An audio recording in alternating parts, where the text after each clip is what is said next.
Motion का भी दिखा सकता है।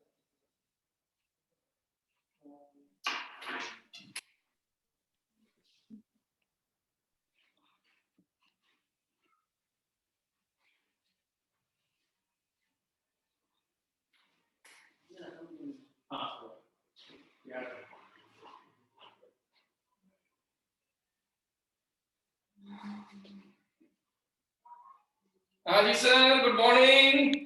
Good morning, sir. Good morning, sir. Good morning dears, good morning Good dears. morning, sir. सब जने कैसे हैं? मजा मासा बढ़िया। हैं? आप कैसे हो सर? बस बिल्कुल बढ़िया बेटा, बिल्कुल बढ़िया हूँ। तो फिर आज क्या करना है? कल तक अपन ने क्या किया था लास्ट? कल तो अपनी छुट्टी थी। Yes sir yes sir. है ना? हाँ। Sir double one two partial single bond करना था। अच्छा, वो बॉन्ड लेंथ चला था अपना। सर क्लास नहीं लिए कल कल क्लास नहीं लिए क्या? कल के एक सर की थी ना बेटा? अल्टरनेट। हाँ, कल एक सर की क्लास थी ना? Yes dear. तो चलिए अपन शुरू करते हैं अपने पॉइंट को। हम लोग कर रहे थे बेटा यूजेस या एप्लीकेशंस या अनुप्रयोग किसके? रेजोनेंस के। और इसमें अपन ने कार्बोकेटाइन की स्टेबिलिटी देख ली, कार्ब फ्री रेडिकल की स्टेबिलिटी देख ली।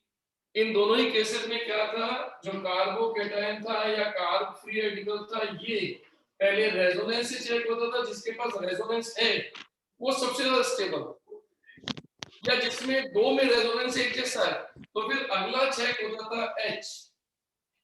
इसको अपन कहते थे SBR। अगर मान लो किसी में SBR है और किसी में SBR नहीं है तो जिसमें SBR है वो ज्यादा स्टेबल। लेकिन सोचो दोनों में SBR है और दोनों के अंदर स्टेबिलिटी का लेवल सेम है तो फिर अगला चेक होता है H। इसको कहते हैं SBH। फिर हम देखते हैं अल्फा H। अल्फा H से जिसके ज्यादा होंगे वो स्टेबल, और कल को अगर किसी के अल्फा H इक्वल हो गए या H इफेक्ट नहीं हुआ तो फिर अपन चेक करते हैं I। तो ये तरीका हमने लिया था नंबर 1 कार्बोकेटाइन या कार्ब रेडिकल के स्टेबिलिटी में। नंबर दूसरा हमने लिया था कार्ब एनायन। कार्ब एनायन की स्टेबिलिटी चेक करनी हो तो पहले रेजोनेंस SBR। अगर इससे क्लियर नहीं हो तो फिर अपन लेते हैं I। क्यों? क्योंकि आपको ध्यान है कार्ब एनायन जो होते हैं वो H इफेक्ट शो नहीं करते। मेरी बात समझ में आ गई? नंबर थर्ड पे आपने क्या लिया था? Acidic strength determination. Number D पे आपने नंबर 4 पे क्या लिया था अपन ने? बेस स्ट्रेंथ, जिसमें लुईस बेस लिया था। और मैंने आपको ट्रिक सिखाई थी कि लोन पेयर या नेगेटिव अगर डीलोकलाइज्ड हो तो वीकर बेस, अगर लोकलाइज्ड हो तो मोर बेस। और फिर मैंने कहा था अगर मान लो लोकलाइज के 2 से ज्यादा केस आ जाए तो मैंने आपको कहा था नीचे उतरो और चेक करो S परसेंटेज हाइब्रिडाइजेशन। जिसका S परसेंटेज जितना कम होगा उतनी बेसिसिटी ज्यादा होगी। और फिर मैंने कहा था अगर मान लो बेसिसिटी में S परसेंटेज भी सेम आ जाए तो फिर आपको मैंने कहा था तीसरे स्टेप पे आ जाओ, जिसमें प्लस I डायरेक्टली प्रोपोर्शनल और माइनस I इनवर्सली प्रोपोर्शनल। तो इस तरीके से आपने बेसिक स्ट्रेंथ ऑर्डर भी क्लियर कर दिया था। इसके बाद नंबर 5 प्रॉपर्टी मैंने लिया था बॉन्ड लेंथ। और बॉन्ड लेंथ में मैंने आपको क्लियरिफाई कहा था जब भी बॉन्ड लेंथ की बात आएगी आपके सामने सिंगल, पार्शियल और डबल केस आएगा। और आपको अच्छे से ध्यान है कि सिंगल बॉन्ड की बॉन्ड लेंथ ज्यादा होती है, डबल बॉन्ड की बॉन्ड लेंथ सबसे कम होती है, और जो पार्शियल है वो इन दोनों के बीच वेरी करता है। और आपको याद होगा इसमें मैं एक केस करा चुका हूं, केस नंबर 1। और आपको ध्यान है केस नंबर 1 क्या था? केस नंबर 1 था जिसमें हमने सिंगल बॉन्ड टू पार्शियल गए थे। ये अपन ने केस लिया था, याद आ गया होगा आपको। और इसका कांसेप्ट क्या था? इसका कांसेप्ट था कि bond length is inversely proportional to number of RS. ये लिया था अपन। इसका मतलब बॉन्ड लेंथ अगर पार्शियल है तो जितने ज्यादा आरएस होंगे वो उतनी कम होती चली जाएगी। ये सारा अपन कर चुके हैं। अब मुझे आप क्लियर कर दो यहां तक कोई दिक्कत है क्या? No sir. No, sir. हाँ जी, तो आज अपन केस नंबर 2 शुरू करते हैं। Yes sir. चलिए साहब, तो आज अपन शुरू करने जा रहे हैं केस नंबर 2। आज हमारा केस नंबर 2 क्या है? Double bond to partial bonding, यानी आज अपन इससे शुरू करेंगे, यहां तक आएंगे। अब देखो फिर प्रेजेंस ऑफ माइंड को देखो आप, जब आप डबल बॉन्ड को देगा एग्जामिनर और वो पार्शियल की ओर आएगा, तो आप चेक करके देखो बॉन्ड लेंथ इंक्रीज हो जाएगी। आप चेक करके देखो यहाँ पर डबल बॉन्ड कैरेक्टर है और यहाँ आपका पार्शियल बॉन्ड कैरेक्टर है, तो यहाँ पर क्या होगी, बॉन्ड लेंथ इंक्रीज होगी। देखो ये बढ़ती दिख रही है, इसका मतलब इसका जो कंसेप्ट बनेगा वो bond length is directly proportional to number of arcs. ये वाला कंसेप्ट आप याद कर लीजिए, तो आपके दोनों तरह के आंसर क्लियर। तो कंसेप्ट को नोट कर लीजिए, फिर मैं आपको क्वेश्चन समझाता हूं। अब देखो इसका एक क्वेश्चन, ये example number A, bond length order of carbon oxygen. देखो हम कार्बन ऑक्सीजन का बॉन्ड लेंथ ऑर्डर ले रहे हैं। अब आपको भी कैसे, तो देखो पहला एग्जांपल,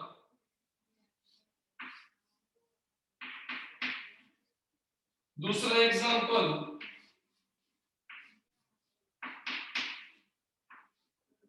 तीसरा एग्जांपल, चौथा एग्जांपल। ये देखिए मैंने आपके सामने 4 एग्जांपल दिए हैं। चलिए स्टार्ट करते हैं। सबसे पहले चारों को एक बार देख लीजिए अच्छी तरह से और सोच के बताओ, इस वाली बास्केट में कौन जाएगा, इस वाली बास्केट में कौन कौन आएंगे और इस वाली बास्केट में कौन आएगा इन चारों में से। Sir, D will come in single bond. आप अच्छी तरह देख लीजिए, इस बास्केट में कौन आ रहा है, इस पार्शियल की बास्केट में कौन कौन आ रहा है, और बी और सी। सर बी और सी पार्शियल है और ए है वो प्योर डबल बॉन्ड है। ए वाला प्योर डबल है, तो ए वाला प्योर डबल है, इसका मतलब इस फर्स्ट में के लास्ट में, लास्ट में तो Last ये तो यहाँ पर आ गया था, बिल्कुल सही। अब बच गए आपके 3, ये किस में जाएगा, Partial. में। ये रेजोनेंस कर रहा है, सही है। Yes sir. इसका मतलब ये आ गया बी, एंड सी। क्या सी वाला रेजोनेंस कर रहा है, Yes, sir. यस, तो ये आ गया आपका सी।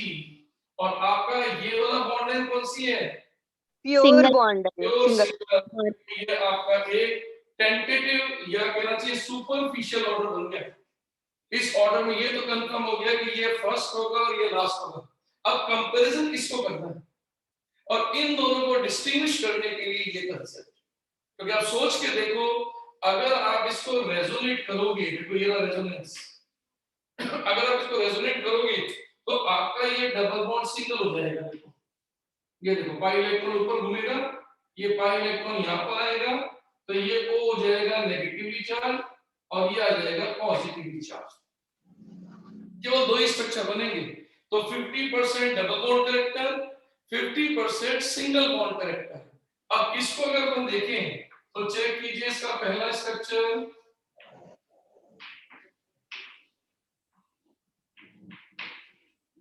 ये देखिए, ये बना इसका रेजोनेटिंग स्ट्रक्चर। लेकिन अब ये एक और बनेगा, तो फिर ये जाएगा आपका फिर पाई इलेक्ट्रॉन शिफ्टिंग। अब आप चेक करके देखो, इस वाले स्ट्रक्चर में ये लीजिए, आप चेक करके देखो, टोटल 3 स्ट्रक्चर बने और तीनों स्ट्रक्चर अगर गौर से देखो तो इसमें डबल बॉन्ड कितने परसेंटेज है, और जबकि इसमें डबल बॉन्ड कितना परसेंटेज है, तो यहाँ पर 2 में से इसका परसेंटेज है 50 और जबकि 3 में से इसका परसेंटेज है 33.33। तो सोच के बताओ किसमें डबल बॉन्ड परसेंटेज या कैरेक्टर ज्यादा है, बी में। इसका मतलब इसमें जितने ज्यादा आरएस होंगे उतनी बॉन्ड लेंथ डबल बॉन्ड से पार्शियल की ओर आएगी। और आपको अच्छी पता है डबल बॉन्ड से पार्शियल की परसेंटेज बढ़ती है तो बॉन्ड लेंथ बढ़ती है। तो देखो इसके पार्शियल की डबल बॉन्ड लेंथ ज्यादा है, तो 100 में से 66.66% आप सिंगल बॉन्ड कैरेक्टर में हो यहाँ पर, और केवल 33% आप यहाँ हो, जबकि इसके अंदर 50% आप सिंगल बॉन्ड कैरेक्टर और 50% डबल बॉन्ड कैरेक्टर। तो कंसेप्ट निकल के आ गया कि कि अगर हम डबल बॉन्ड से चलना शुरू करते हैं पार्शियल की ओर, तो जितने ज्यादा आरएस होंगे समझो उतनी बॉन्ड लेंथ बढ़ती चली जाएगी। तो अगर अपन अब इसको क्लियरिफाई करें तो हमारा नया ऑर्डर बन जाएगा। देखो ये देखिए आप, ये आपका डी, ये आपका ए, ये तो पहले से फिक्स है। अब इस बी और सी में से आप चेक करके देखो, आपके सी के नंबर ऑफ आरएस ज्यादा है तो बॉन्ड लेंथ ज्यादा आएगी, इसका मतलब ये सी और ये आपका बी। अब बोलिए क्या मेरी बात समझ में आ गई क्या? Yes sir. यस, तो इसे नोट डाउन कर लीजिए बेटा एक बार, ताकि मैं अगले एप्लीकेशन में एंट्री कर सकूं। इसको स्नैपशॉट कर लीजिए। सर एक बार और बताइए ना प्लीज। सर सेकंड वाला एक बार और बी एंड सी को बताइए ना सर, परसेंटेज जो डबल बॉन्ड सिंगल बॉन्ड। आप मेरी बात समझना, बहुत इजी पॉइंट है। सबसे पहले तो ये डिसाइड किया करो कि एग्जामिनर ने हमें क्या दिया है। एग्जामिनर ने डबल बॉन्ड दिया है प्योर, या सिंगल बॉन्ड दिया है प्योर, या दिया है पार्शियल। तो सबसे पहले तो आप प्योर सिंगल प्योर डबल को सेट कर दिया करो, पार्शियल को बीच में डाल दिया करो पहला। और अब दिमाग लगाया करो कि एग्जामिनर रेजोनेंस करा रहा है तो कौन से बॉन्ड से शुरू कर रहा है, कहां की तरफ जा रहा है। तो देखो यहाँ डबल बॉन्ड से शुरू कर रहा है यहाँ, और पार्शियल की ओर जा रहे हो तो यहाँ। तो सोचो आपका चलना यूं हो रहा है डायरेक्शन, इसका मतलब बढ़ रहे हो। तो कंसेप्ट सोच लो क्या होगा कि जितना ज्यादा रेजोनेंस होगा उतना डबल बॉन्ड सिंगल बॉन्ड की ओर भागेगा, तो बॉन्ड लेंथ बढ़ेगी। तो कंसेप्ट आएगा हमेशा bond length directly proportional to RS. जितने ज्यादा आरएस, अब देखो इसके टोटल आरएस है 3, इसके आरएस आ गए 3, जबकि इसके आरएस से 2। तो जिसके आरएस ज्यादा होंगे उतना उसकी बॉन्ड लेंथ बढ़ती चली जाएगी। लेकिन ये कंसेप्ट किसके लिए होगा? जब डबल बॉन्ड दिया हो और सिंगल बॉन्ड की ओर जा रहे हो। लेकिन अगर सिंगल बॉन्ड दिया हो और डबल बॉन्ड की तरफ जा रहे हो, देखो यार सिंगल बॉन्ड दिया और डबल बॉन्ड की तरफ जा रहे हो, तो हमेशा number of RS bond length कम करेंगे। तो इतना सिंपल सा मैंने कंसेप्ट आपको दिया बेटा। क्या मैं होप करूं समझ में आ गया? Yes sir. यस, चलिए साहब, तो इसको हटा रहा हूं मैं। अब हम अपने एंट्री करने जा रहे हैं नंबर 6 पर। 5 तक के एप्लीकेशन हो गया, अब 6 नंबर का एप्लीकेशन, जो कहने को एप्लीकेशन भी है और अपने आप में एक पूरा टॉपिक भी है। चलिए सर,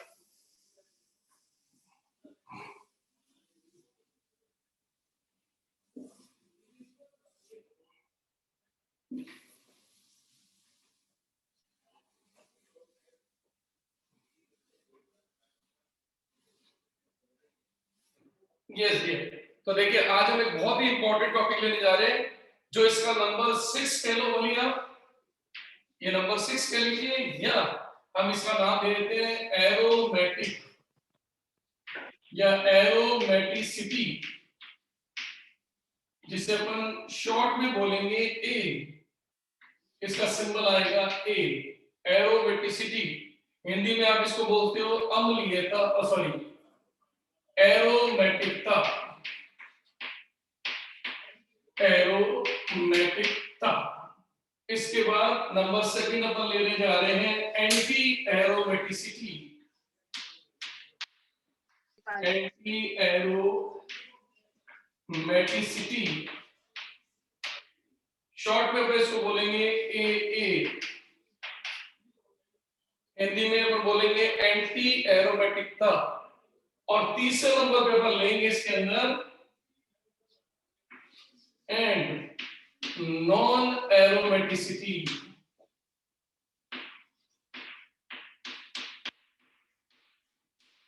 नॉन एरोमेटिसिटी यानी कि अनएरोमेटिकता।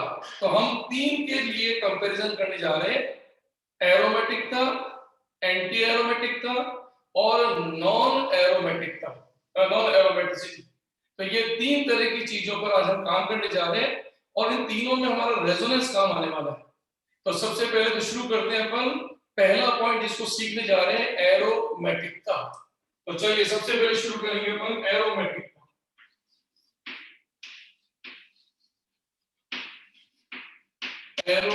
एरोमेटिसिटी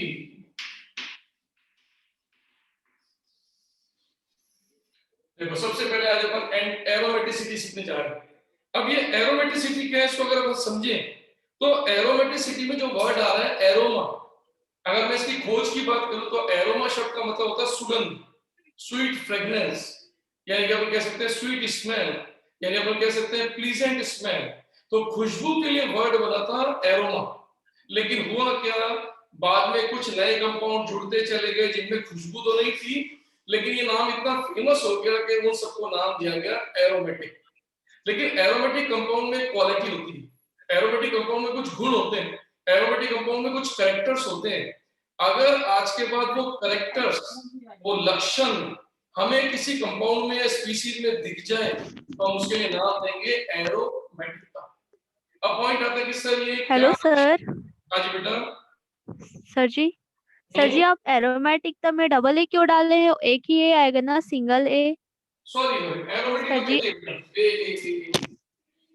ए अच्छा तुम इसको ध्यान दे रहे थे क्या?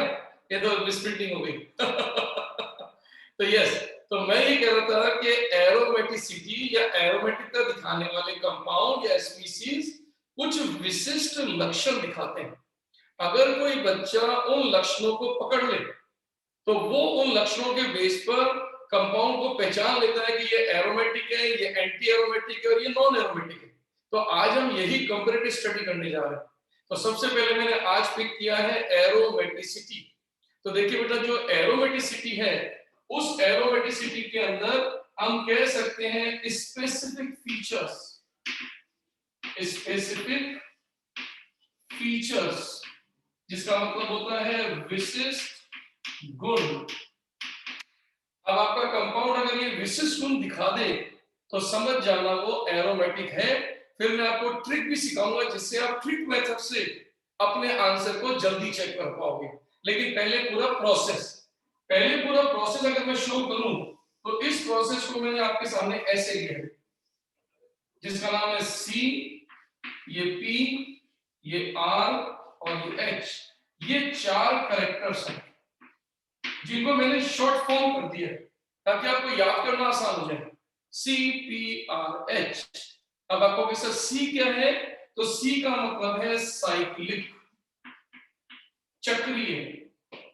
सी का मतलब है साइक्लिक, इसका मतलब कंपाउंड और स्पीसीज should be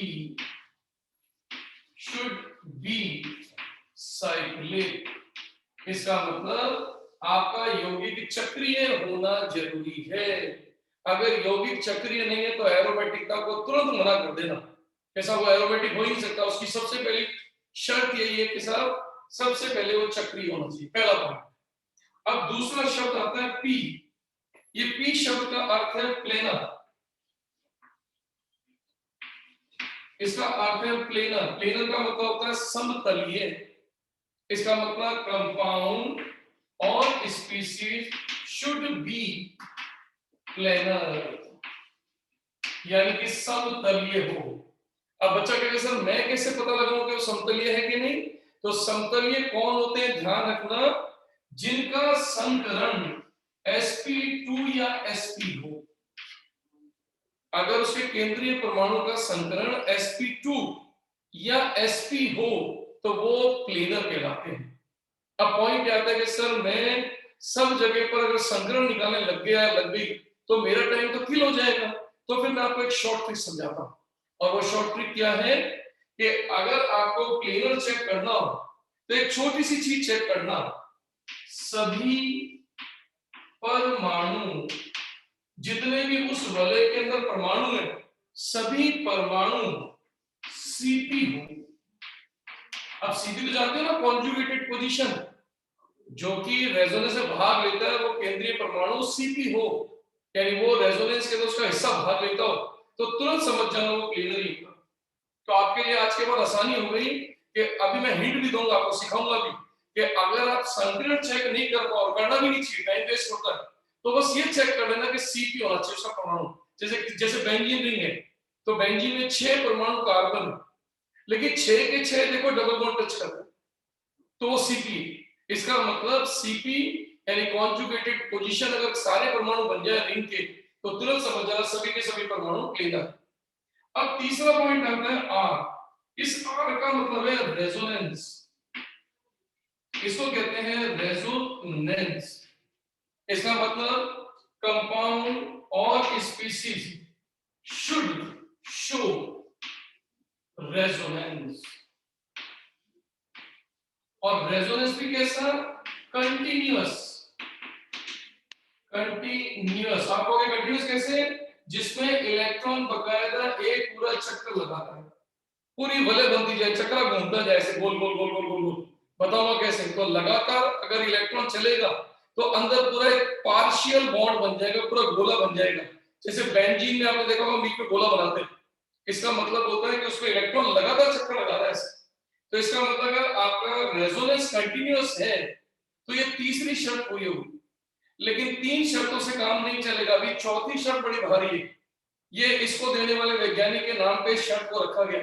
इसको कहते हैं हकल्स। ये है हकल्स रूल। इसको कहते हैं हकल का नियम।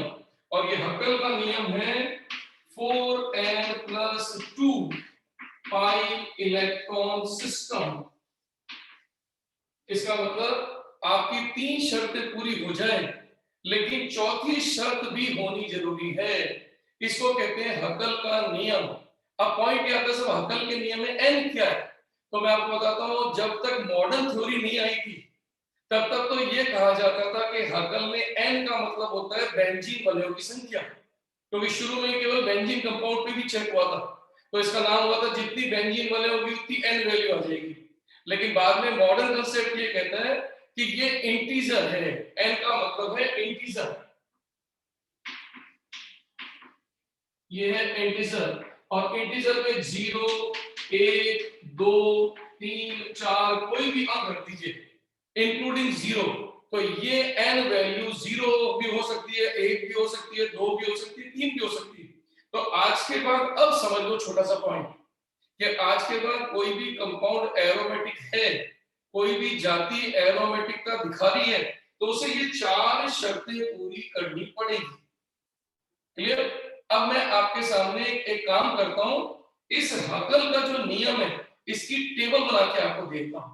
तो देखो हकल के नियम की मैं टेबल आपको बनाता हूं। ये यहां टेबल बना लो। देखो इस जगह पर ये टेबल हमारे बहुत काम आएगी। देखो कैसे, यहां देखना।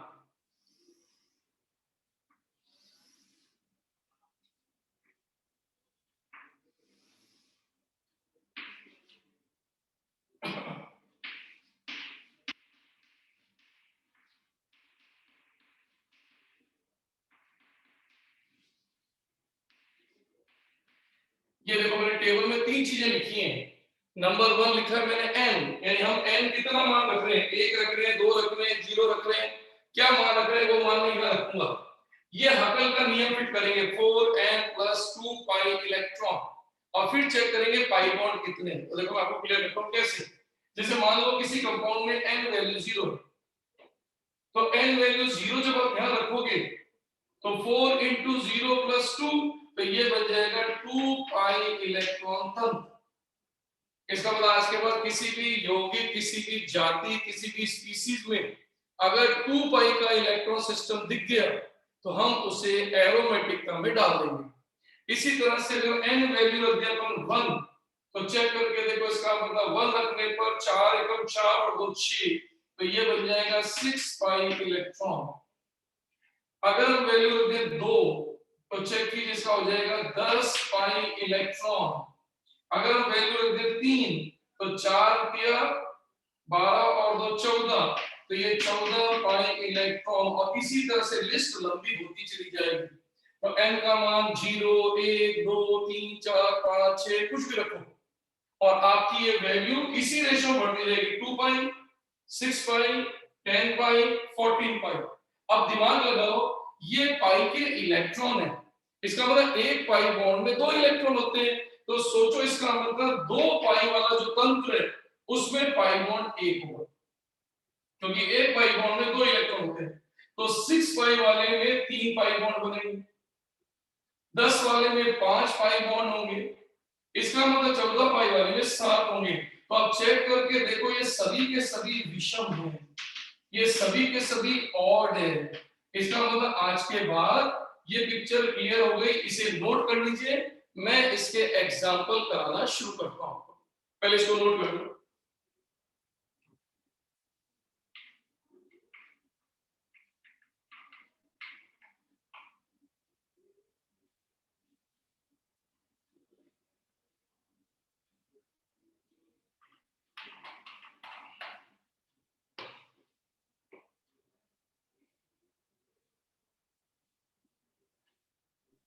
यस डियर, क्या कॉपी कर दिया?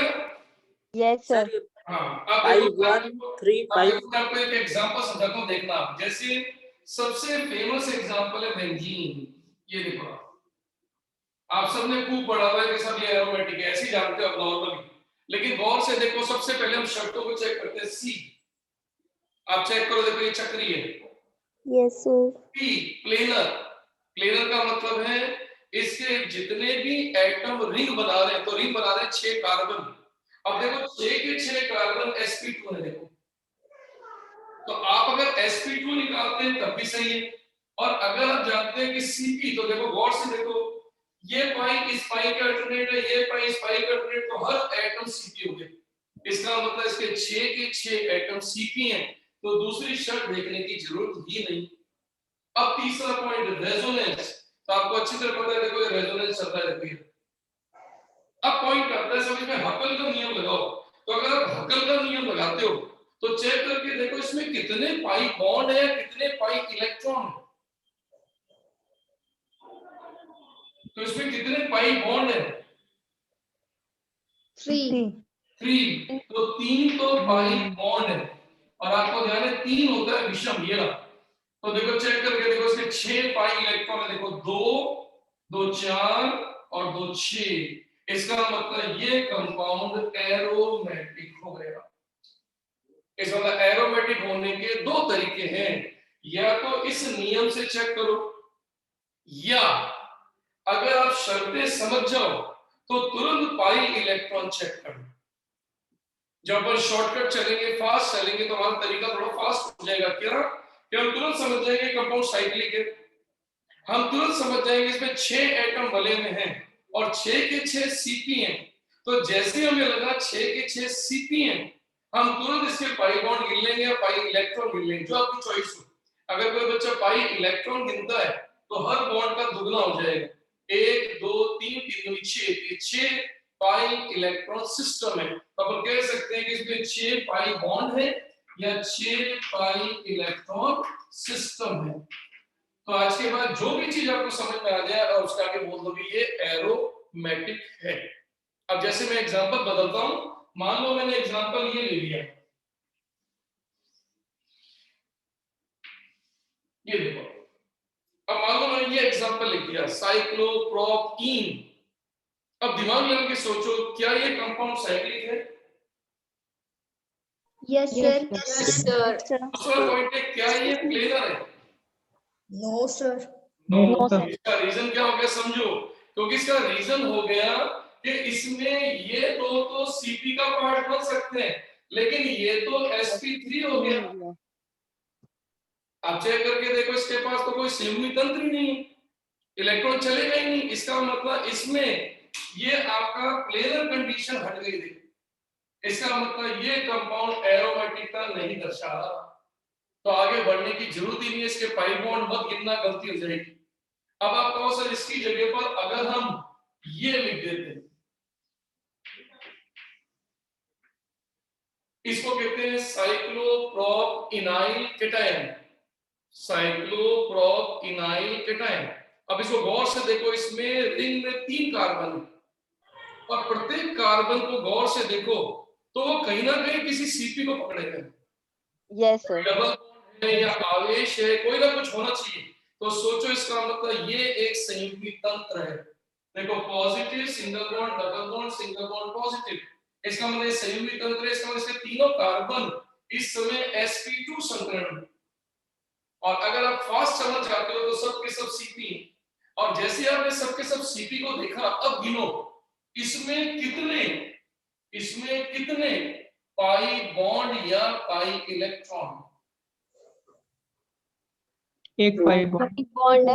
Pi electron. बॉन्ड तो एक ही है, तो एक पाई बॉन्ड का मतलब हो गया विषम ये। तो दो सोचो पाई पाई इलेक्ट्रॉन। इलेक्ट्रॉन कितने हुए? इसका मतलब ये कहलाएगा 2 पाई इलेक्ट्रॉन सिस्टम या तंत्र। इसका मतलब ये वाली जाति भी एरोमेटिक है। तो आज के बाद आप एरोमेटिक कहने के लिए छोटी सी शर्तों को पालना करना शुरू कर दो और धीरे धीरे उसमें एक लाइन पे आना शुरू कर दो। तो पहले तो इसको आप स्नैपशॉट कर लीजिए, फिर मैं कुछ एग्जांपल और बढ़ा रहा हूं ताकि आपका कंपैरिजन समझ में आना शुरू हो जाए। सर जी, हेलो सर। Hello sir. हाँ बेटा बोलो। सर जी, अगर एरोमेटिक रहेगा तो एरोमेटिक के लिए मतलब कि ये जो 4 कंडीशन है हमारा, वो मतलब कि ये 4 ही होना, मतलब 4 रहेगा टोटल तो ही एरोमेटिक होगा। अगर इसमें से एक कंडीशन नहीं रहेगा तो हेलो। ना ना ना ना, आपको शर्तें चारों पूरी करनी है। हाँ। कोई भी कंपाउंड अगर एक भी शर्त छोड़ देगा तो लगेगा ही नहीं। 4n पाई का रूल तो आपका इन 3 के लगने के बाद ही लगना है।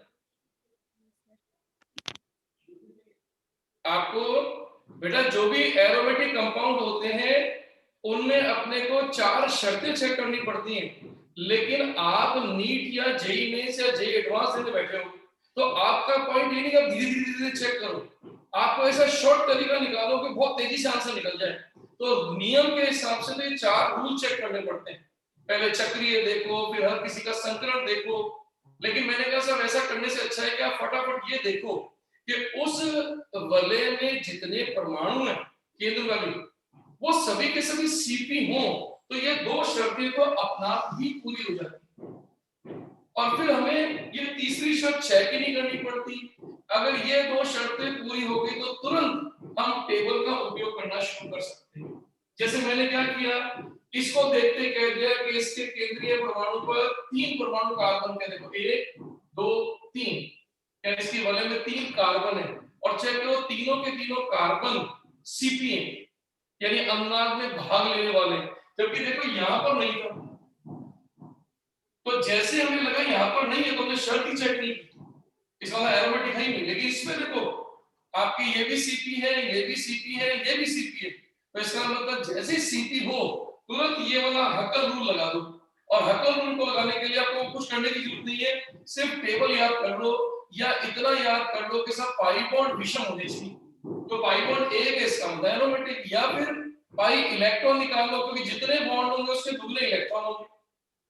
तो ये चेक करने का तरीका है। जैसे मैं अभी एग्जांपल और बढ़ा रहा हूं, तो क्या मैं ऊपर का हिस्सा हटा दूं एक बार? Hello sir. Hello sir. Sir ये n की वैल्यू कैसे निकाल रहे हैं? n की वैल्यू बेटा इंटीजर कहलाती है, पूर्णांक। यानी मींस आपको संख्या रखनी होती है 1 2। जैसे मैं आपको बताता हूं मॉडर्न थ्योरी में इंटीजर कर दिया, लेकिन जब हम ये बात इस थ्योरी के टाइम की करें, जब हकल ने रूल दिया था तो उसने n का मतलब रखा था कितनी बेंजीन वलय। जैसे इसमें बेंजीन वलय 1 है तो इसमें n का मान 1 रखा जाता था। तो 1 रखोगे तो 4 एकम 4 और 2 6, तो 6 पाई सिस्टम। जैसे आपने नाम सुना होगा नेपथलीन, देखो ये नेपथलीन, ये देखो नेपथलीन। अब आप चेक करके देखो इस नेपथलीन में कितनी बेंजीन वलय है? 2 2 दे दे। तो यहाँ 2 रखते क्या होगा, 4 दूनी 8 और 2 10 कितने इलेक्ट्रॉन बन जाएंगे उसमें? 10 pi electron. 10 pi electron. Yes sir. तो ये जब थ्योरी दी गई थी तो उस समय बेंजीन को ये मान के चल रहे थे, लेकिन धीरे धीरे जैसे जैसे खोज होती गई तो बेंजीन के अलावा भी एरोमेटिक कंपाउंड आने लग गए। तो फिर कहा गया कि इसको वलय मत मानो, इसका मान मानो, यानी मींस 0 से लेकर कोई भी संख्या रख दो n में, और वो पाई तंत्र अगर कोई यौगिक दिखा दे तो aromatic. Hello okay sir, thank you, समझ में आ गया। सर ये हाँ पाई बॉन्ड को ही काउंट करेंगे ना इसमें? पाई बॉन्ड को, पाई इलेक्ट्रॉन को, लेकिन उसको करने से पहले ये 3 शर्तें चेक होनी जरूरी है। यस सर, आप जैसे इसमें चेक नहीं होगी, देखो यस सर। आप देखो, मैं भी एग्जांपल पढ़ाता हूँ कि देखना, यही सारी बातें अभी मैं और एग्जांपल में मिलूंगा। सर बेंजीन के लिए एन का मान क्या होगा? किसके लिए बेटा? बेंजीन के लिए 3 3 3 दिन के लिए 3 हो जाएंगे 3 होगा ना? हाँ 3 होगा।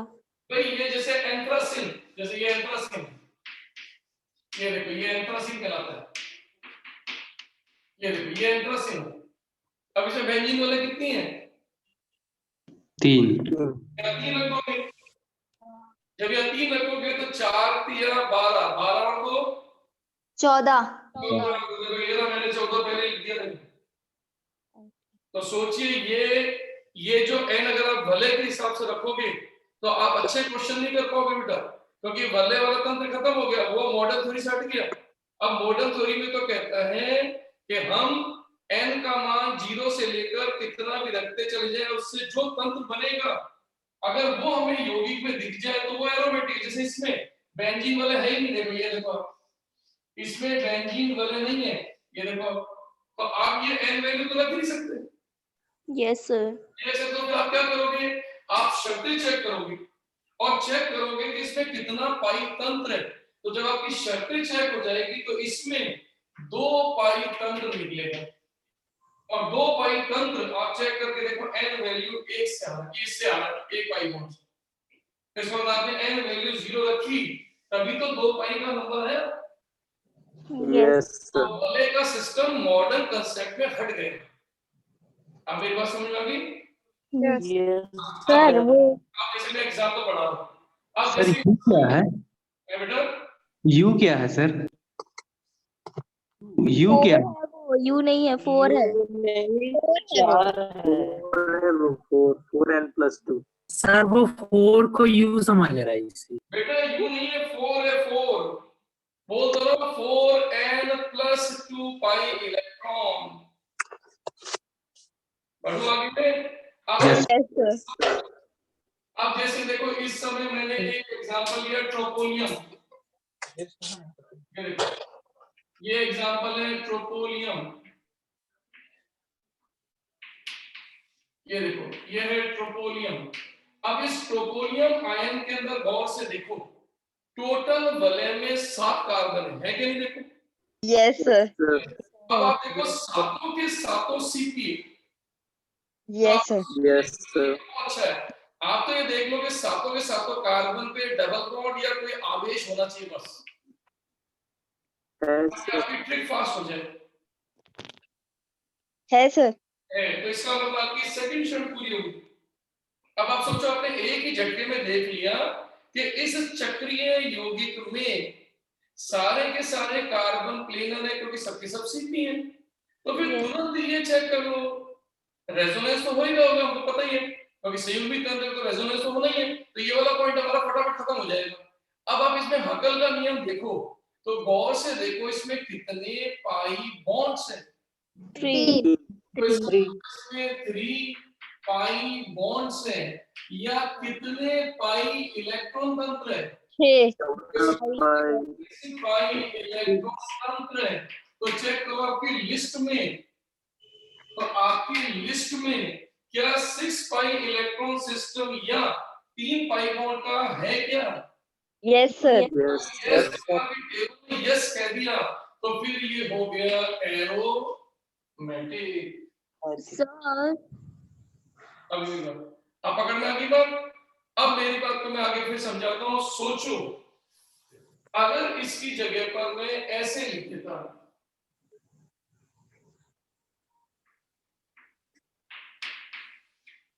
अब शुरू करो, देखना वापस से देखना शुरू करो। सबसे पहले चेक करके देखो ये चक्रीय है क्या? Yes sir. हाँ, अब इसके चक्र यस सर। इसके चक्र में कितने एटम? 5 अब पांचों को तुरंत चेक करके वो पांचों सीपी हैं। Yes sir. इसका मतलब जैसे आपने चक्रीय कहने के बाद सबको सीपी कहा, तो तुरंत आप अपनी टेबल में घुस जाओ और तुरंत चेक करो कि कितना पाई सिस्टम या कितने पाई इलेक्ट्रॉन, और अगर सर, वो टेबल में है तो 2 aromatic pi bond. 2 pi bond है। नहीं है, 2 pi bond. Aromatic aromatic 2 pi bond, 2 pi bond. Electron तंत्र नहीं है चार- ये। Electron. का 4 pi electron. इलेक्ट्रॉन तंत्र 4 पाई 4 बिल्कुल सही। तो इसका मतलब 2 4 pi electron. या मैं कह सकता हूँ 4 पाई इलेक्ट्रॉन तंत्र। अब आप चेक करो क्या आपकी टेबल में वो है क्या? No sir. No sir, aromatic नहीं है। बस 1 सेकंड में आंसर हमारा क्लियर हो गया। पकड़ना है पॉइंट? Yes sir. हाँ। अब इसके बाद मैं आपको इसमें एक छोटा सा नोट, ताकि कल को कुछ एग्जांपल बढ़े तो उस नोट को समझ लेना। अब क्या होता है, मैं आपको हिंट दूं कि अब आपके लिए एक छोटा सा नोट है कि अगर आपका नेगेटिव या आपका लोन पेयर रेजोनेंस कर रहा है तो आप तुरंत समझ जाना वो 2 पाई इलेक्ट्रॉन के बराबर है। हर नेगेटिव और हर लोन पेयर अगर रेजोनेंस में भाग ले ले तो समझ जाना वो 2 पाई इलेक्ट्रॉन बन जाएंगे। वो 2 पाई बॉन्ड 1 पाई बॉन्ड के रूप में आ जाएगा। तो आज के बाद 2 पाई इलेक्ट्रॉन या 1 पाई बॉन्ड बन जाएगा। आप कहोगे सर कैसे? तो इस चीज को यहां देखना, जैसे इस समय इस एग्जांपल में अगर मैं यहां नेगेटिव लगा दूं, ये देखो, मान लो मैंने यहां पर एक नेगेटिव चार्ज लगा दिया। अब आप ढूंढना शुरू करो। नंबर 1, क्या ये कंपाउंड साइक्लिक है? Yes yes sir. इसमें टोटल एटम अगर देखें वले में तो 3 होंगे। देखो 1 2 3। Yes sir. Yes sir. Yes sir. Yes, क्योंकि सभी रेजोनेंस कर रहे हैं ना। Yes sir. तुरंत आप दिमाग लगा के देखो, इसका मतलब ये नेगेटिव अंदर वले में रेजोनेंस करने जाएगा। तो सोचो जब वो रेजोनेंस करने जाएगा तो यहाँ पर एक नया पाई बॉन्ड बन जाएगा। इसका मतलब ये वाला नेगेटिव जो रेजोनेंस कर रहा है, हम ये कह रहे हैं कि वो नेगेटिव जो रेजोनेंस कर रहा है वो कितने इलेक्ट्रॉन के बराबर है? 2 इलेक्ट्रॉन पाई के। ये 2 पाई इलेक्ट्रॉन के बराबर है। तो सोच के बताओ अब इसके पास टोटल कितने पाई इलेक्ट्रॉन हो गए? 4 इलेक्ट्रॉन होंगे। 2 पाई इलेक्ट्रॉन सिस्टम हो गया ये। और चेक करो क्या इस टेबल में 4 पाई इलेक्ट्रॉन सिस्टम है क्या? नो सर, एरोमेटिक नहीं है। नहीं है। बस इतना छोटा सा नोट कर लीजिए। इसको स्नैपशॉट कर लो, फिर मैं सेकंड पॉइंट पे एंट्री सर वो निगेटिव में 2 pi इलेक्ट्रॉन दर्शाएगा ना? इसके बेटा निगेटिव में? नेगेटिव में 2 पाई इलेक्ट्रॉन हो गए हेलो हाँ सर। सर। और इसमें पहले से 2 पाई और बढ़ गए, तो टोटल अननाद में कितना? Yes sir. सर पॉजिटिव में नहीं होता ना, पर पॉजिटिव में नहीं होगा, पर पॉजिटिव में तो इलेक्ट्रॉन होता ही नहीं। पॉजिटिव में 2 pi इलेक्ट्रॉन नहीं होता। हाँ होता ही वही बोल रहा होता ही तभी तो मैंने लिखा नहीं। Yes sir. हूँ। यस अगर इसकी Thank you, जगह पर मान लो इसकी जगह पर फ्री रेडिकल होता तो सोच के देखो कितने इलेक्ट्रॉन होते? सर हेलो 3 हो सर, जाता सुनिए ना। ना। फ्री रेडिकल में कितने इलेक्ट्रॉन है? हे भगवान। Hello sir. 3 सर। 3। अरे फ्री रेडिकल का मतलब 1 इलेक्ट्रॉन या अकेला इलेक्ट्रॉन है। तो वही तो सर, यहाँ पे लाएंगे तो 3 हो जाएगा। अभी पहले वहां आएगा नहीं, मेरी बात को पहले यहाँ मैं लिखने वाला हूँ, उसके नीचे नोट में, क्योंकि नोट में एक पॉइंट तो मैं लिख चुका हूँ, अब ये दूसरा पॉइंट लिख रहा हूँ कि अगर फ्री रेडिकल लिखा हो और वो रेजोनेंस में भाग ले रहा हो तो समझ जाना वो 1 पाई इलेक्ट्रॉन के बराबर होगा। सर जी सुनिए ना प्लीज। हम्म, सर जैसे पाई बॉन्ड जैसे 3 है, ठीक है, तो इसको हम लोग सर इसका 6 पाई इलेक्ट्रॉन लिखते हैं। सर इसको ऐसे नहीं कर सकते क्या? मतलब यहाँ पे जो है, यहाँ पे जो फॉर्मूला है 4n+2 उसमें रखकर। क्या सर ये क्या है? आप खुद अपने आप को छोटी सी बात में पूरा थोड़ा आराम आराम से बोलो सोना यार। मेरी बात को आराम से समझो। अगर आज के बाद कोई भी साइक्लिक स्ट्रक्चर अपने नेगेटिव को रेजोनेंस में डाल रहा है, अपने लोन पेयर को रेजोनेंस में डाल रहा है, तो वो कितने पाई इलेक्ट्रॉन के समकक्ष हो गया? 2। बस इतना सा पॉइंट। इसी तरीके से अगर आज के बाद कोई फ्री रेडिकल रेजोनेंस कर रहा है तो उसको कितने पाई इलेक्ट्रॉन के बराबर मानोगे? 1 और आधा बॉन्ड। सर आधा बॉन्ड मान लेंगे। अब जैसे मान लो मैंने आपके सामने ये स्ट्रक्चर बना दिया, जैसे मान लो मैंने ये स्ट्रक्चर बना दिया,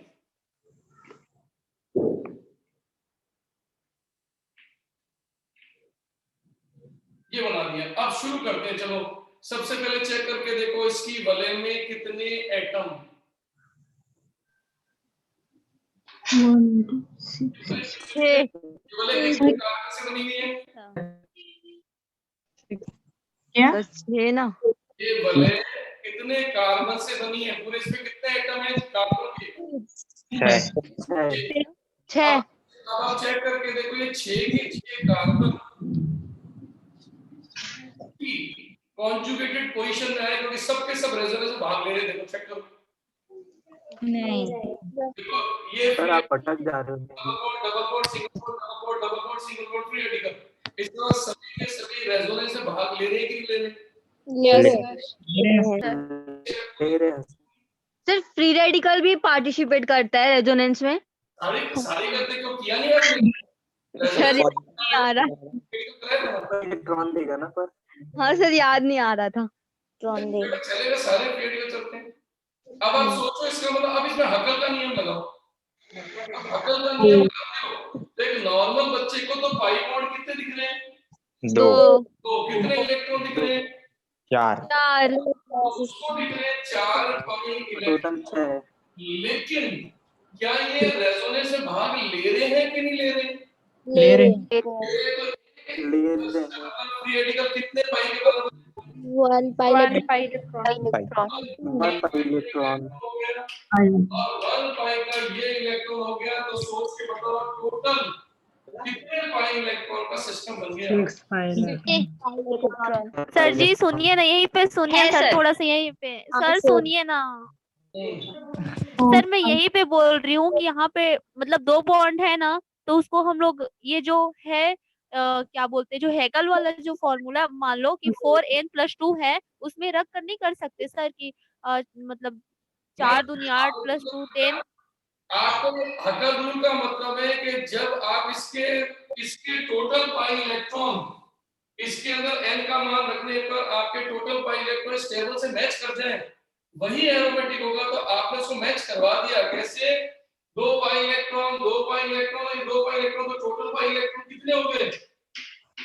ये 6 पाई और 6 पाई इलेक्ट्रॉन हो गए। तो हमारी टेबल 6 पाई इलेक्ट्रॉन को दिखा रही है। इसका मतलब उसकी n वैल्यू कितनी आ गई? 1। इसका मतलब ये n वैल्यू 1 के समकक्ष हो गया। अच्छा हाँ समझ में आ गया। समझ में आ गया? हाँ सर मैं इसी को पूछ रही थी आपसे। यही पूछो बेटा।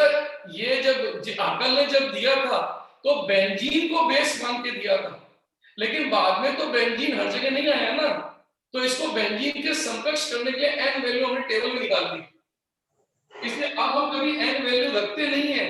हम क्या करते हैं, यौगिक से पाई तंत्र निकाल लेते हैं और पाई तंत्र से मैच करवा लेते हैं इस वन। समझ में आ गया? अभी और बहुत सारे एग्जांपल आने वाले, लेकिन अभी फिलहाल इसको अपन पटशेप करते हैं, बंद करते हैं। चेक करो एक बार। मैंने आपसे कहा है कि आज के बाद एरोमेटिक कंपाउंड को अगर समझना हो तो बहुत ही छोटा सा नियम है, CPRH। और CPRH का मतलब वो कंपाउंड साइक्लिक होना चाहिए, वो कंपाउंड चक्रीय, वो आपका प्लेनर होना चाहिए, समतलीय, उसके सारे परमाणु समतल होने चाहिए, वो रेजोनेंस कंटिन्यूटी में चलाना चाहिए, गोल गोल गोल गोल गोल गोल। तो जितने मैंने एग्जांपल दिए सब में गोल गोल चल रहा है।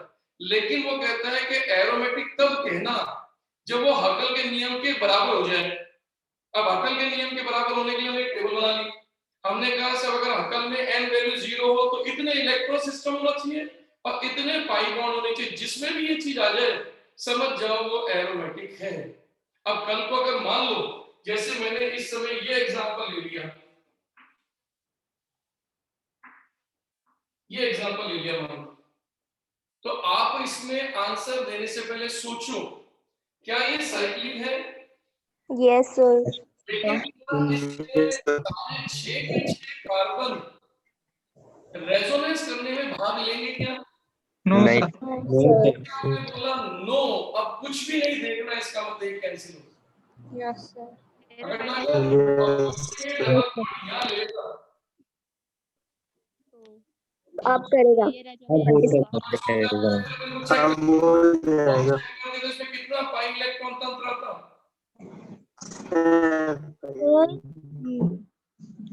6 पाई इलेक्ट्रॉन। 6 पाई इलेक्ट्रॉन, तो 6 पाई इलेक्ट्रॉन का ये यानी 3 पाई बॉन्ड देखो ये, इसका मतलब ये कंपाउंड क्या कहलाएगा? एरोमेटिक। इसको ऐसे लिख दे,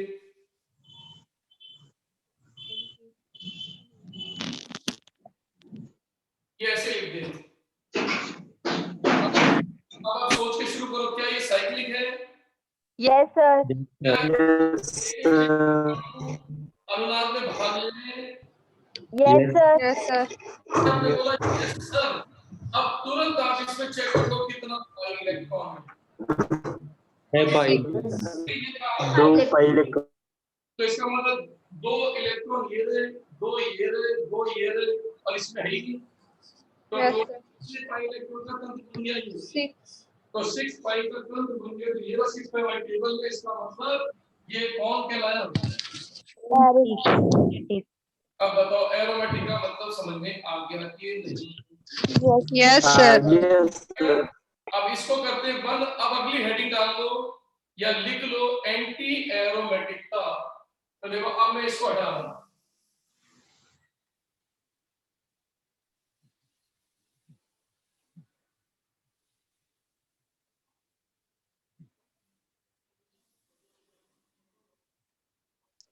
हेलो सर। सर आप ना बीच बीच में अटक रहे हैं, तो कई तो चीज समझ में भी नहीं आ रहा है, आप अटक रहे हैं। हाँ सर। चेक करके देखो। अरे वो नेटवर्क पहले अटक रहे थे सर। यार सर अटक रहे कि सर का वीडियो अटक रहे? सर का वीडियो है। भावनाओं को समझ यार उन लोगों की। कहीं आप तो नहीं अटक रहे? सर अटक रहा है। नहीं अटका सर। आप नहीं अटक रहे हो। बता देना, कोई बात नहीं, अगर आपका समझ में आ जाएगा समझा दूंगा, कोई दिक्कत नहीं। आप सुन लो मेरी बात। अब आ रहा है एंटी एरोमेटिक का, ये अपन लेने जा रहे हैं ए। अब देखो इस ए को समझने के लिए शर्तें ये की हैं, वापस यही 4 शर्तें हैं, 1 2 3 और 4। कहां पर अंतर समझना? पहला, cyclic, compound should be cyclic या स्पीशीज शुड बी साइक्लिक, यानी यौगिक चक्रीय होना चाहिए, वही नियम। दूसरा, प्लेनर, वही की वही शर्त। तीसरा, रेजोनेंस कंटीन्यूअस होनी चाहिए, वही की वही शर्त, कोई चेंज नहीं। सिर्फ चेंज आ गया हकल के नियम में। हकल के नियम में ये +2 हट गया। अब इस हकल के नियम का नंबर हो गया कौन सा? 4n पाई इलेक्ट्रॉन तक। पहले तो एरोमेटिका में कौन सा रूल लगा था हकल का? 4n+2 का। +2 पाई। और अब की बार एंटी एरोमेटिक में कौन सा रूल लगा? 4n का। अब दूसरी बात, इसमें जो वैल्यू है वो 0 हट गई। अब n वैल्यू जो इसकी स्टार्ट हुई वो 1 से स्टार्ट हुई, 0 कभी नहीं आई। ये एक डिफरेंस आ गया कि एंटी एरोमेटिक में n वैल्यू इंटीजर नहीं होती, 0 वाली, या 1 से स्टार्ट होता है इसका नंबर। तो अब आप सोचो अगर हम इसके बेस पे टेबल तैयार करें तो देखो ये 0 यहां से हट गया।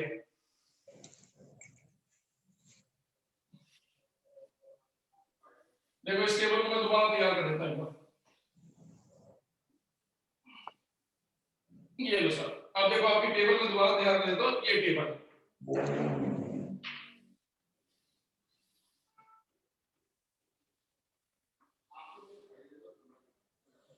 ये देखो अब की बार ये n वैल्यू अब 0 नहीं आएगा, 1 आ सकता है, 2 आ सकता है, 3 आ सकता है, 4 आ सकता है, 5 6 7 कुछ भी आ सकता है। और यहाँ पर आपका आ गया 4n ये पाई इलेक्ट्रॉन तंत्र। और ये आ जाएगा पाई बॉन्ड, यानी पाई के बंध। अब आप शुरू करते देखो, सोचो अगर मैं इसमें n वैल्यू 1 रखूं तो कितना पाई इलेक्ट्रॉन तंत्र बनेगा? 4 बनेगा 4 पाई इलेक्ट्रॉन तंत्र। अगर मैं इसमें 2 पुट कर दूं 8 इलेक्ट्रॉन पाई इलेक्ट्रॉन तंत्र। अगर मैं इसमें 3 पुट कर दूं 12 पाई इलेक्ट्रॉन तंत्र। अगर मैं 4 पुट कर दूं 16 16 पाई इलेक्ट्रॉन तंत्र। तो सोचो 4 पाई इलेक्ट्रॉन से पाई बॉन्ड कितने बने? 2 दो। पाई बॉन्ड, तो इससे 4 इससे 6 इससे 8 तो सोचो ये सारी संख्या सम हुई कि विषम? सम संख्या सभी सम इवन। बल्कि सम। अब आप चेक कर लो आज के बाद अगर कोई भी कंपाउंड वही रूल जो एरोमेटिक में लगाए इसमें भी लगाओ, लेकिन बस अगर आपका पाई तंत्र अगर सम संख्या के पाई बॉन्ड दिखा दे तो फिर वो एरोमेटिक नहीं होगा, वो कौन हो जाएगा? Anti aromatic. अब हमारे पास 2 चीजें आ चुकी है, दोनों का एक साथ देखता हूँ कैसे। सोचिए अगर मैंने ये एग्जांपल लिया था और अब ये एग्जांपल इसके समानांतर आ गया। अब आप चेक करके देखो ये दोनों स्पीशीज, इसका नाम है साइक्लोप्रोपिनाइल कैटायन, इसका नाम है साइक्लोप्रोपिनाइल एनायन। अब आप चेक करना शुरू करो। नंबर 1 सबसे पहले चेक करो इस यौगिक को साइक्लिक है क्या? यस सर चेक करके देखो उसको सारे तीनों के तीनों एटम sp2 यानी कि कॉन्जुगेटेड पोजीशन या रेजोनेंस में भाग ले रहे हैं। Yes sir. अगर भाग ले रहे हैं तो अब चेक करो इसमें कितने पाई इलेक्ट्रॉन तंत्र हैं? 2 पाई इलेक्ट्रॉन तो तंत्र। इलेक्ट्रॉन तंत्र 2 पाई इलेक्ट्रॉन तंत्र है। अब वही चीज यहाँ चेक करो, फिर चेक करो cyclic. Yes sir. Yes sir तीनों के तीनों एटम क्या अनुनाद में भाग ले रहे हैं? Cp yes sir. चेक करो कितने पाई इलेक्ट्रॉन तंत्र? 4 पाई इलेक्ट्रॉन तंत्र। तो क्या ये 2 पाई के बराबर है? Yes sir. पाई बन जाएगा तो यहाँ तंत्र कितने का हो गया? 4 पाई इलेक्ट्रॉन तंत्र। और अब आप चेक करके देखो हकल के नियम अनुसार ये कौन? एरोमेटिक। एरोमेटिक। और हकल के नियम अनुसार ये कौन? Anti aromatic. ये बनते एंटी एरोमेटिक अब बताओ मेरी बात समझ में आई कि नहीं? यस सर अब जैसे फॉर एग्जांपल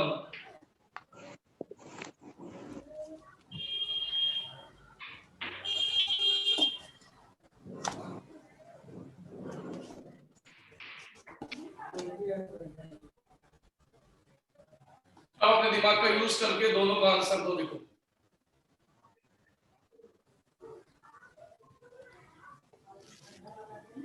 पहला एंटी एरोमेटिक होगा ना सर? अब देखो इसमें अब सबसे पहले स्टार्ट कैसे करते हैं? सबसे पहले चेक करो साइक्लिक है कि नहीं। यस सर फिर चेक करो इसके यस सर 7 एटम है रिंग में, क्या सातों के सातों रेजोनेंस के भाग है कि नहीं? Yes sir. Yes sir. तो नियम पूरा हो यस गया। सर और जैसे सेकंड नियम पूरा हो थर्ड देखो ही मत, अब छोड़ना शुरू करो। अब सीधा रूट से पाई इलेक्ट्रॉन निकालो तो Yes, चेक sir. करके देखो इसके कितने पाई इलेक्ट्रॉन तंत्र आएगा? सर 4 पाई बॉन्ड आएगा। 4 पाई बॉन्ड आएगा, यानी कितना इलेक्ट्रॉन तंत्र आएगा? 8 पाई इलेक्ट्रॉन। इलेक्ट्रॉन तंत्र आएगा। वही चीज यहाँ आ जाओ कितना पाई इसमें 3 3 पाई पाई बॉन्ड। बॉन्ड। बॉन्ड 6 आएगा। पाई इलेक्ट्रॉन और तंत्र। कितने पाई इलेक्ट्रॉन्स आएंगे? 6 पाई इलेक्ट्रॉन। पाई इलेक्ट्रॉन तंत्र आएगा। और अब टेबल से चेक कर लो एरोमेटिक की कैटेगरी में कौन आ रहा है और एंटी एरोमेटिक की कैटेगरी में कौन? फर्स्ट वाला सर पहला वाला एंटी एरोमेटिक और सेकंड वाला एरोमेटिक। ये वो सवाल आपका आंसर परफेक्ट नहीं दिया, हो गया खत्म हो गया। छोटा सा केस है बस। अब बताओ मेरी बात समझ में आई कि नहीं? Yes sir. और अब आते हैं अपने तीसरे पॉइंट पे। आपको देखो 2 चीज आ गई, एरोमेटिक आ गया, एंटी एरोमेटिक आ गया। अब मैं तीसरा पॉइंट लिखने जा रहा हूं, कौन सा वाला? Non aromatic. चलिए सर साइड प्लीज पहले सर। स्क्रीनशॉट लेना है क्या चीज है?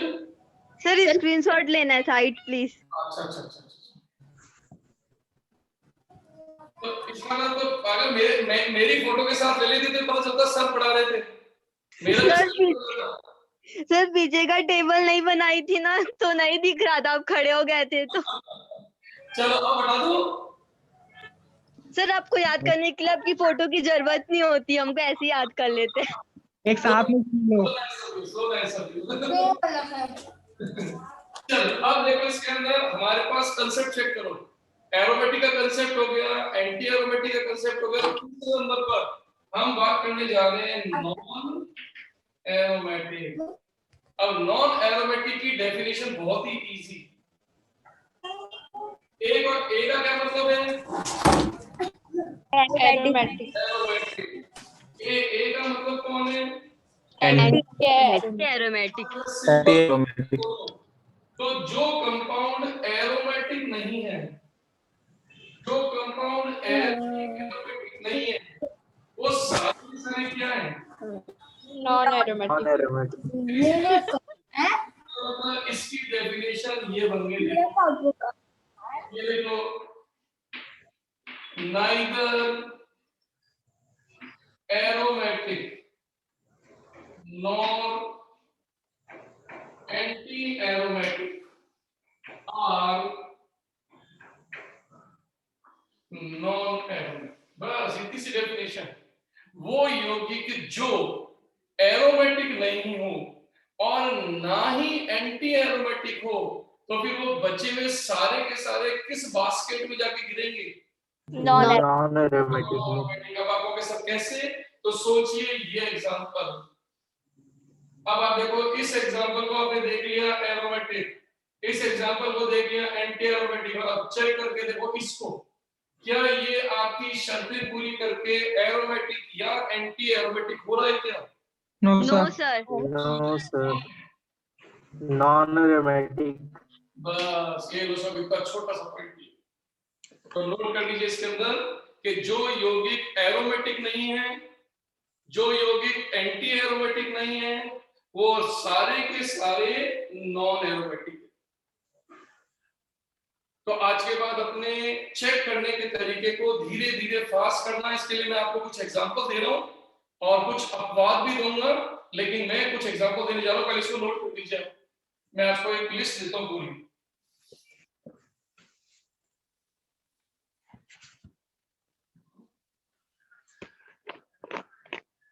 ये देखो, अब आपके सामने कुछ एग्जांपल लेता हूं। जैसे फॉर एग्जांपल,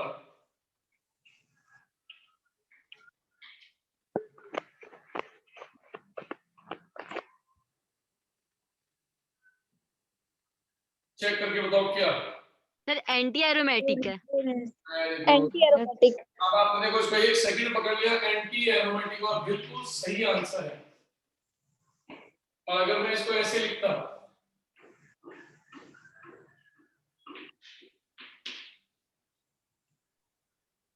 एरोमेटिक हो जाएगा। एरोमेटिक हो जाता फिर।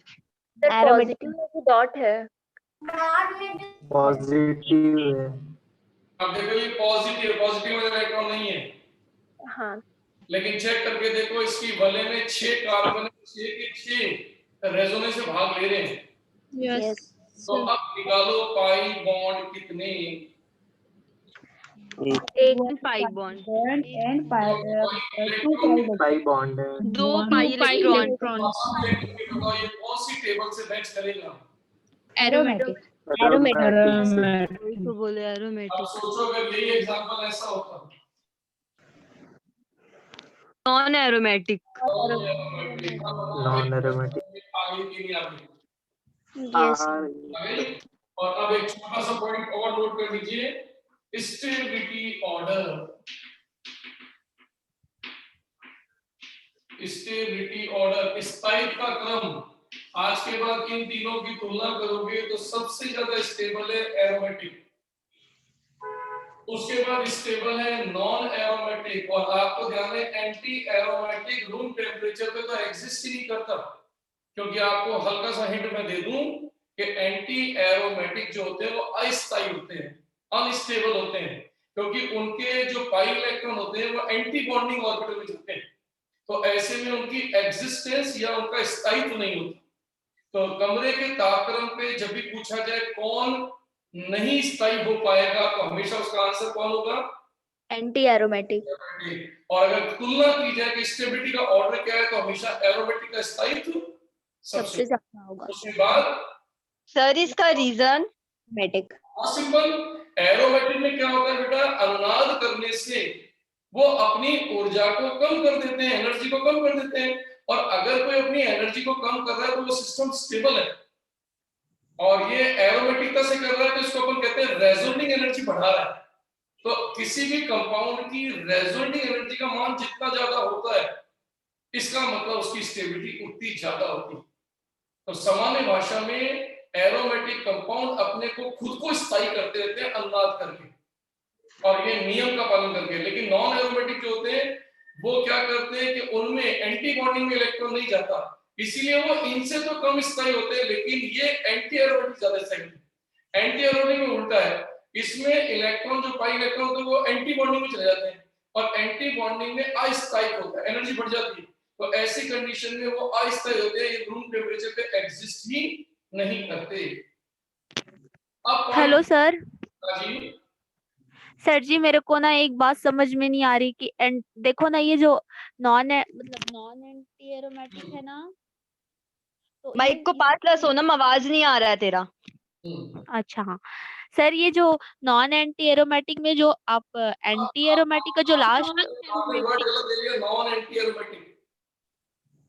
हाँ सर उसी का एग्जांपल्स आप बताए हो, तो जो एंटी एरोमेटिक है ना उसको आप देखें ना, उसमें तो पाई बॉन्ड एक ही है ना, तो फिर एक का तो रहेगा तो एरोमेटिक होगा, तो फिर आप फिर इसको सारे कार्बन कार्बन्स नहीं है हाँ इसलिए वाले लास्ट एग्जांपल। वाला, हाँ हाँ उसी को, यस सर।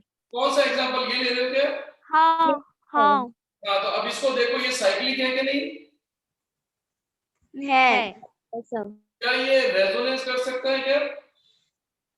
नहीं शो करेगा। तो इसका मतलब सोचो, इसे शर्तों की पालना नहीं करेगा। नहीं, इसका मतलब जो पालना नहीं करेगा वो तो हमेशा नॉन एरोमेटिक है। Okay sir. आ गया? हाँ हाँ, अब मैं आपके सामने बहुत सारे कंपाउंड्स की लिस्ट दे रहा हूँ, और ये आपका होमवर्क रहेगा कि आप इसमें छटनी करना, कौन एरोमेटिक है, कौन एंटी एरोमेटिक है, और कौन नॉन एरोमेटिक है। क्लियर है? Yes sir. मैं आपको एक लिस्ट दे रहा हूँ, लिस्ट। अब देखो मैं आपको लिस्ट दे रहा हूँ। ये लिस्ट के अंदर सबसे पहले मैं लेने जा रहा हूँ एनुलिन्स। ये एग्जांपल्स है एनुलिन्स के। आप कहोगे सर एनुलिन्स किसको कहते हैं बेटा? तो जो सिंगल चक्र होता है, सिंगल वलय होती है, जो रेजोनेंस करती है, उसे एनुलिन्स बोलते हैं बेटा। जैसे आप मेडिकल में पढ़ते हो एनेलिडा, तो एनेलिडा का मतलब होता है वलय। तो इसका आज के बाद अगर आज आपका एनुलिन किसको कहा जाएगा कि एनुलिन होंगे जिनका फॉर्मूला ये बनेगा, ये बनेगा, जहां n का मान आपका 2 हो सकता है, 4 हो सकता है, 6 हो सकता है ना, कुछ भी हो सकता है, ये सारे वलय के मान सारे आ सकते हैं। ये एनुलिन्स कहलाते हैं। जैसे मैं आपको लिस्ट देता हूं कैसे। जैसे देखो पहला एनुलिन ये रहा, पहला एनुलिन ये रहा, इसको नाम देते हैं अपन एनुलिन 4 बोलते हैं इसको। 4 क्यों? क्योंकि देखो 4 का इलेक्ट्रॉन। नंबर दूसरा जिसे आप बोलते हो बेंजीन, उसका नाम है एनुलिन 6। इसी तरह से नंबर तीसरा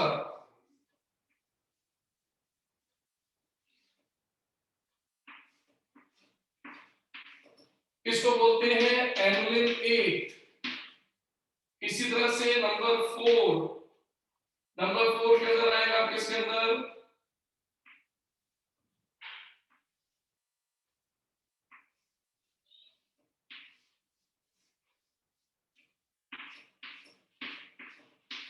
इसको कहते हैं एनुलिन 10। इसी तरह से नंबर 5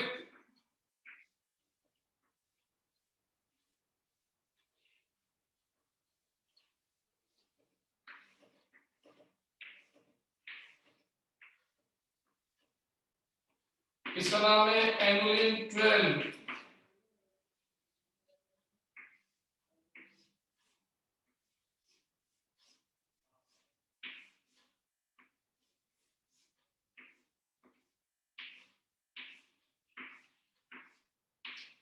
इसका नाम है एनुलिन 14।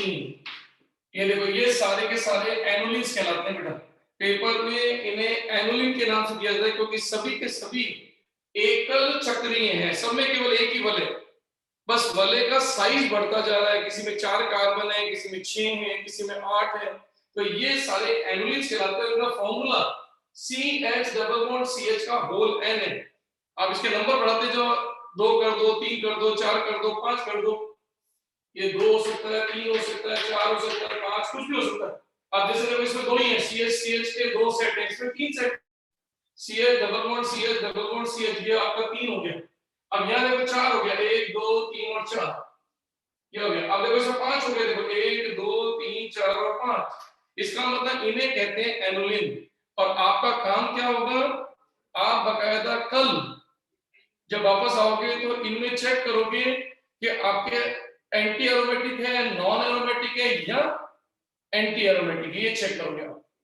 और एग्जांपल बढ़ाता हूं, देखो मैं यहाँ पर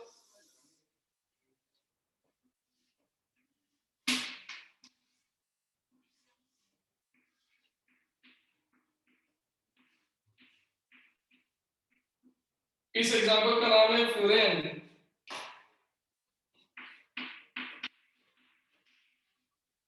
इसको कहते हैं फ्यूरेन।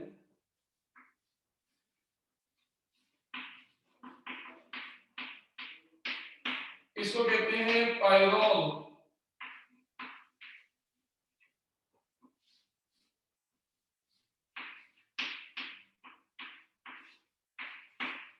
इसको कहते हैं थायोफीन।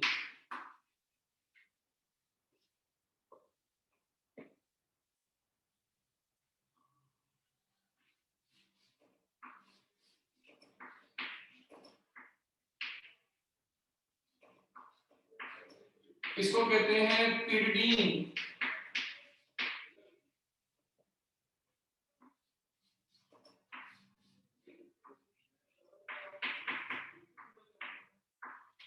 इसको कहते हैं पिपरीडीन। पिपरीडीन।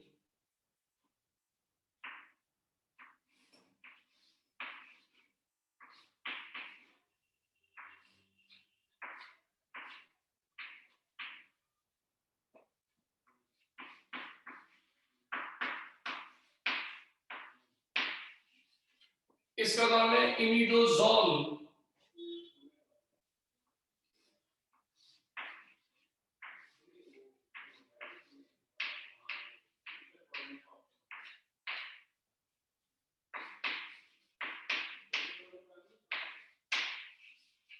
इसका नाम है थायाजोल। आटा गिरी क्या सर? नहीं।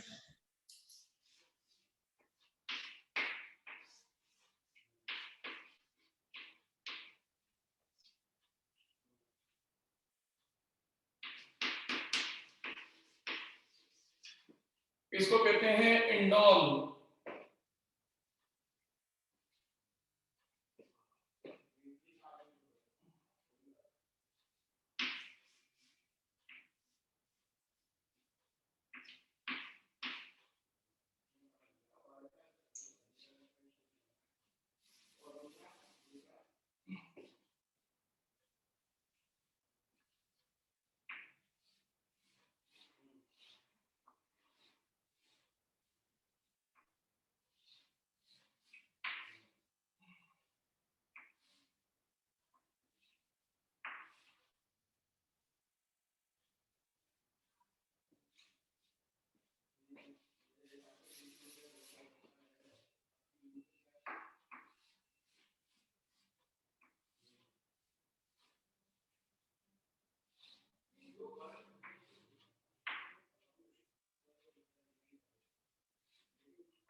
इसको कहते हैं एजुलिन। कुछ एक कंपाउंड मैंने आपको दिए हैं, आप इन्हें बकायदा चेक करिएगा।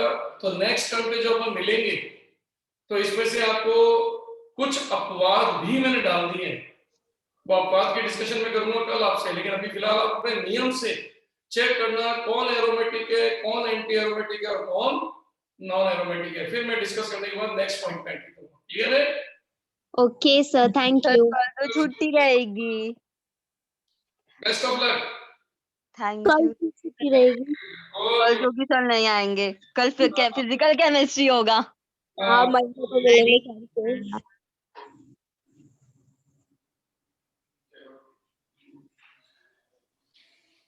मैं भी खुश हो गया था कल छुट्टी करके, बाद में पता चला कि क्लास है। अरे नहीं केमिस्ट्री नहीं रहेगी यार, ऐसा कहने का मतलब था मेरा। क्लियर बोलना सर, जीओसी का छुट्टी है। अभी अभी तुमने मेरा एक्साइटमेंट माता में बदल दिया, शर्म नहीं आता? हाँ मैं तो बोली कि तू एक्साइटेड होगा कि देख मेरा मिट्टू भी बोल रहा है ना। आज नहीं बोल तेरा रहा। मिट्टू को उड़ा रहे यार। अरे सुन लो कोई, ये पिपरीडीन में नाइट्रोजन के ऊपर लोन पेयर है कि नहीं? आई थिंक नहीं होना चाहिए यार। अरे है यार, छोटा छोटा दिख रहा है। छोटा छोटा दिख रहा हाँ चश्मा है, लगा दे सही जल्दी। बोलो, सर को बनाया है। अरे अरे तो पायरीडीन में 5 होता है ना। लगा लेना ना, मन से नहीं लगा होगा तो भाई देख के।